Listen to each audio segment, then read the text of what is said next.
Today, I want to do something slightly different. In most of my videos, I look at problems and analyze them through published research. But in this video, I want to put forward a hypothesis, a prediction about India, and then explain why I think it may happen. Now, my prediction is this. Over the next 2 months or so, India may face a major inflationary shock. This shock may begin with petroleum and petroleum-linked goods. More specifically, I think we could see a 25 to 33% rise in the prices of petroleum-linked goods and services. And because petroleum is connected to everyday consumption, this could create pressure across the wider economy. I'm filming this on the 15th of May, 2026, and I know that government has already increased the petroleum price by 3 rupees per liter. But more pain is coming. Now, this is a serious claim, so I want to be clear. I'm not saying this will definitely happen, but I will explain 3 reasons why I think the risk is growing. The first reason is political signaling. Recently, Prime Minister Modi made a statement asking citizens to prepare for difficult times. साथियों, भारत के import का बहुत बड़ा हिस्सा crude oil है और दुर्भाग्य से जिस क्षेत्र से दुनिया के बड़े हिस्से को तेल मिलता है, आज वही क्षेत्र संघर्ष और युद्ध की स्थिति में उलझा हुआ है। और इसलिए जब तक हालात सामान्य नहीं होते, हम सबको मिलकर छोटे-छोटे संकल्प लेने होंगे। He urged people to tighten their belts, focus on their citizen duties, and reduce unnecessary spending. He also gave specific examples. He asked people to avoid foreign travel, use public transport where possible, work from home if they can, reduce gold purchases, and cut down on cooking oil consumption. Now that tells us something important. Who will actually bear this burden? Because the message is not aimed at the rich. It is aimed at ordinary citizens. It is asking common people to cut back, reduce their consumption, and adjust their lifestyles. If an inflationary shock is coming, it is likely to fall much harder on the poor and the middle class than on the rich. In that sense, inflation is actually a tax on the poor and the middle class. Think about petrol prices. If petrol rises sharply tomorrow, say to 200 rupees per liter, who changes their behavior first? It is not the rich. They will still travel and consume, but for workers, small business owners, and salaried households, the effect is immediate. They start cutting back, they reduce travel, they reduce their food spending, they postpone their purchases. Essentially, their real income shrinks. That is why economic shocks are a distributional shock. It tells us who pays the price. And we've seen this pattern before. After COVID, inequality in India increased sharply. The crisis did not affect everyone equally. It reduced overall economic activity, yes, but it also redistributed losses and gains in very unequal ways. In fact, there is evidence that after COVID, the wealth of the rich increased significantly, while a large share of Indian households saw their incomes fall. The number of billionaires ballooned, while ordinary households became poorer. That is why One possible response could have been a reasonable wealth tax on the super rich. Some research suggests that a progressive wealth tax targeted only at the very top, the richest 0.04% of the population, could raise a meaningful amount of revenue, possibly about 2.5 to 6% of the GDP, depending on the design. Now, this part probably deserves a separate video because there is a lot of research on it. But the point is that the government could choose to raise resources from those who've gained the most, the super rich, and who can afford to contribute more. But this is not the message we are hearing. The message we are hearing is that citizens should tighten their belts. The second reason is that India now has an external event on which many internal structural problems can be placed.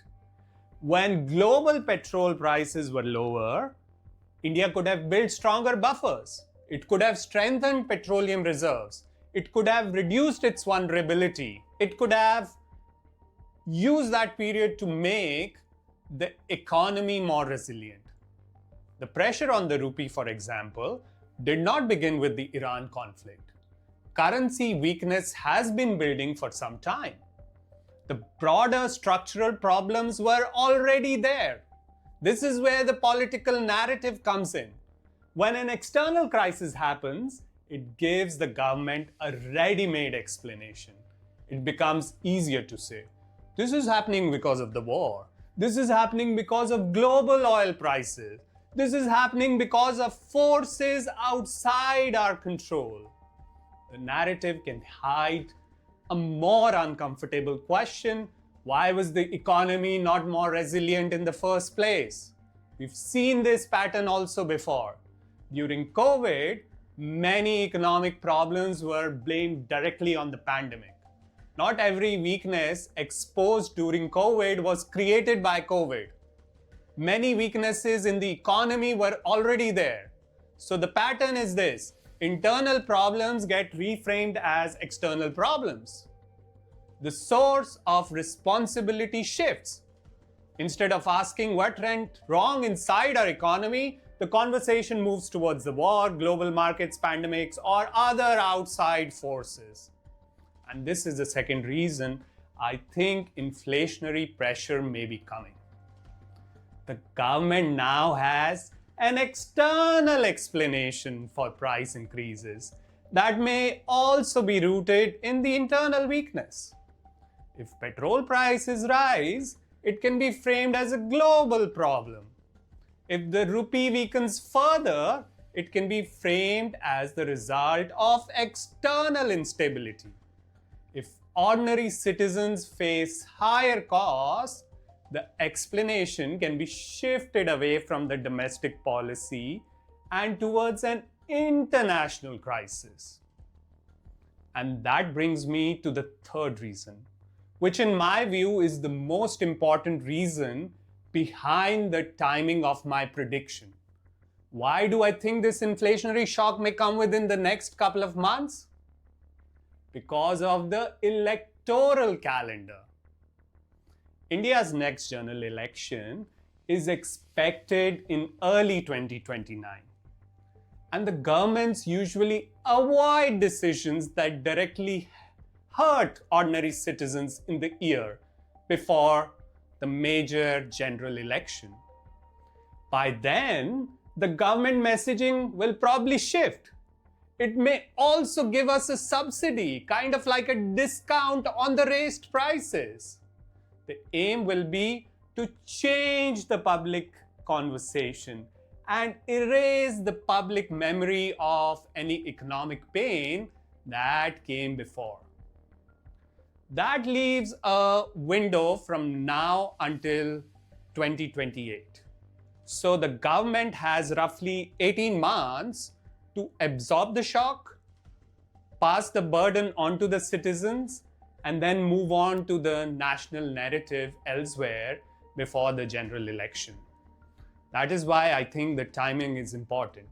We've just come out of several state elections, And we've seen this pattern before. Difficult or painful decisions often come after the elections, not before them.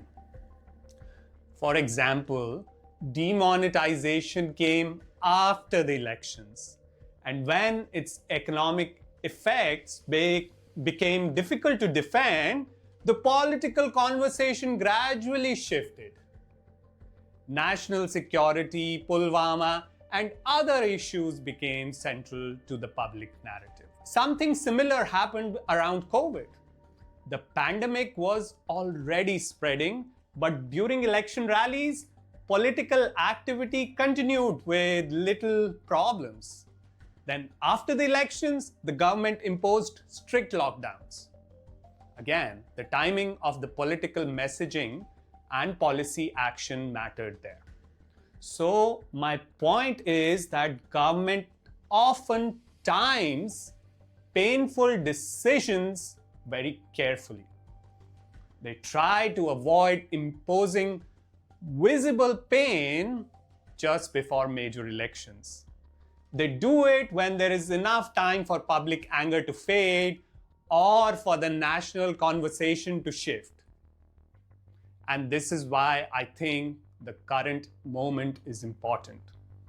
Since the Iran conflict was coinciding with the state elections, the government had an incentive to delay the hardest decisions. But now that those elections are over, the political runway is clear.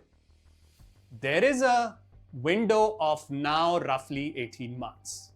So, my dear citizens, buckle your belts.